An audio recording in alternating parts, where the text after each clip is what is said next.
አሁን መጎረመሱ ነው። ቤት ጥሎ መኮብለሉ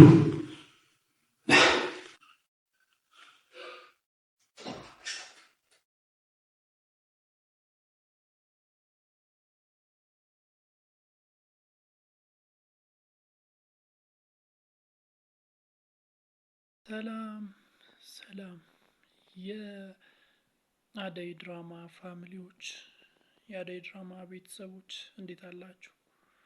ሁሉ ፒስ ሁሉ መልካም ነው ወይ? እኔ ጋር ሁሉ ፒስ ነው፣ ሁሉ መልካም ነው። አደይ ድራማን እንዴት አያችሁት? እስከ መቼ ነው እዚህ ቤት ሰራተኛ ሆና የምትቆየው? የተሻለ ነገር ያስፈልጋታል። የተሻለ ነገርማ ብታገኝ እኔም ደስ ይለኝ ነበር። ፈጣሪ ይርዳት። አሜን። ሮማን አዴት ነው ያለችው? ለሊ ቤት ናት። አይ ለሊ ቤት እንኳን የለችም። እንደዛ ከሆነ አባባ ጋር ነው የምትሆነው።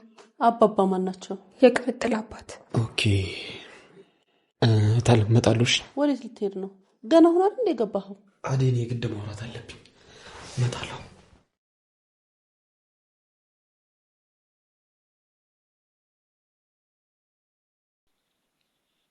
እንዴት አያችሁት?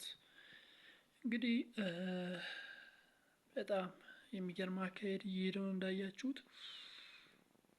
ለሊ የባቡሬን እናት ትሪት ለማድረግ እየሞከረች እየጣረች እየደከመች ብዙ እየተራመደች ነበር። ነገር ግን ከባድ ኬዝ ነው የገጠማት። እውነት ለመናገር ከባድ ኬዝ ነው የገጠማት። ትፈታዋለች ወይስ አትፈታውም የሚለው በጣም አነጋጋሪ ነው። እውነት ለመናገር በጣም አነጋጋሪ ነው። ትፈታዋለች ወይስ አትፈታም የሚለው እውነት ለመናገር ከባድ ኬስ ነው። ከባድ ነው። ያው እሷ እንደምትለው ይህን ያክል ሙሉ ለሙሉ አልለቀቀችም፣ ሙሉ ለሙሉ አላበደችም።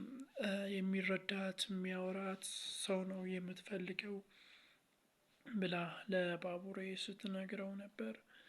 በሌላ በኩል ደግሞ ኪንጎ እና ቅምጥል እንግዲህ ገጠር ወርደው ገጠር ውስጥ ሲዝናኑ፣ ሲፍታቱ፣ ሲላላጡ፣ ሲጋጋጡ፣ ሲመላለጡ ብዙ ሲሆኑ ነበር። እንደውም ሄለን መታ ውሃውና ደፈረሳችሁት፣ ውሃ የምንጠጣ ውሃን ሊቀዳ ነበር እናንተ አበላሻችሁት ብላ ስሞታ ስታቀርብባቸው፣ ክስ ስታቀርብባቸው ነበር። ከዛን ያው ኪንጎ ይቅርታ ሲጠይቅ ነበር። ቅምጥል ደግሞ እንደለመደች እምቡር ስትል ነበር። ያው ካላጋጨውሽ ምናምን አይነት ጓጓ ስትል ነበር። በሌላ በኩል ደግሞ አደይ የቅምጥል አባት ጋር ለመሄድ ስትል ያው የበረከት እናት ስታባራት ስታሳዳት ነበር። እንደምንም ብላ የቅምጥል አባት ጋር ደርሳለች፣ ገብታለች። የቅምጥል አባት እንግዲህ ብዙ ነገር ሲያወራት ነበር፣ ብዙ ነገር ሲላት ነበር። ቅምጥል የትሄዳ እንደሆነ ሁላ ሲጠይቃት ነበር። ባቡሬም መጥቷል እንግዲህ ቅምጥል አባት ጋር ሲያወራው ነበር። ብቻ ቅምጥል እስክትመለስ እኔ አግዝሃለሁ፣ እኔ አብሬ እሆናለሁ፣ እየመጣው ጠይቀሃለሁ ምናምን ስትለው ነበር። ብቻ በሚገርም ሁኔታ መጨረሻ ላይ የበረከት እናት የቅምጥል አባት ጋር መታለች። ሰተት አርጋ በሩን ከፍታ ነው ውስጥ የገባችውና ፊት ለፊቱን የቆመችው። ምንድነው ግንኙነታቸው? የበረከት እናት እና የቅምጥል አባት ግንኙነታቸው ምንድነው? ደግሞስ እውነት አብዳለች? የበረከት እናት እውነት አብዳ ነው ወይስ ሳክስ ፕሮማክስ ነው? ከሽማግሌው ጋር ያላቸው ህብረትስ ምንድነው? ከሽማግሌው ጋር ያላቸው ግንኙነትስ ምን ይመስላችኋል? እስቲ የምታስቡትን የምትገምቱትን በኮሜንት መስጫ ሳጥን ላይ ያስቀምጡልኝ። እኔ እንደውም አሁን ሳያት የበረከት እናት ወደ ሽማግሌው ቤት ስትገባ ሳያት አገባቧ የእብድ አይመስልም። የሆነ ሰው ተደብቃ የምትገባ አይነት፣ ቀስ ብላ የምትገባ አይነት ነው አገባቧና ምንድነው ያለው ኬዝ ምንድነው? ምን ብላችሁ ትገምታላችሁ? አሁን እዚህ ጋር በሌላ በኩል ደግሞ ያው የአደይ አባት እዛ ተጨንቋል። ንብረቱን ሊቀሙት ሁለቱም መጥተዋል። ያው አበበ ቀድሞ መጥቷል። ኪንጎ ተደብሎለታል። ሲነግሩት ነበር ልጅህን ያስኮበለሉ መጥተዋል ምናምን ብሎ ለአደይ አባት ሲነግሩ ነበር እና ሄዱ እንዲሰልላቸው ሲልካቸው ነበር።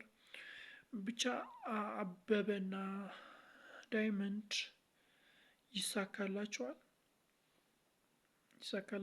ተሳክቶስ ንብረታቸውን ከአደይ አባት ተቀብለው ይወስዳሉ ወይስ ተቀጥቅጠው ከዛ ሀገር ይባረራሉ? ምን ታስባላችሁ? በዚህ ጉዳይ ላይ ምን ታስባላችሁ?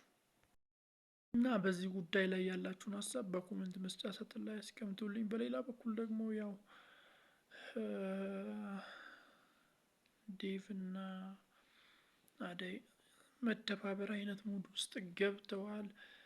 በጣም ተደባብረዋል። ዴቭም ግራ ገብቶታል። ወላጆቹ ምናምን ከመጡ አደይ የቤት ሰራተኛ መሆኑን ካወቁ እሺ አይሉትም፣ ግንኙነታቸውን አይቀበሉም፣ አያጸድቁላቸውም። ስለዚህ በጣም ተጨንቋል።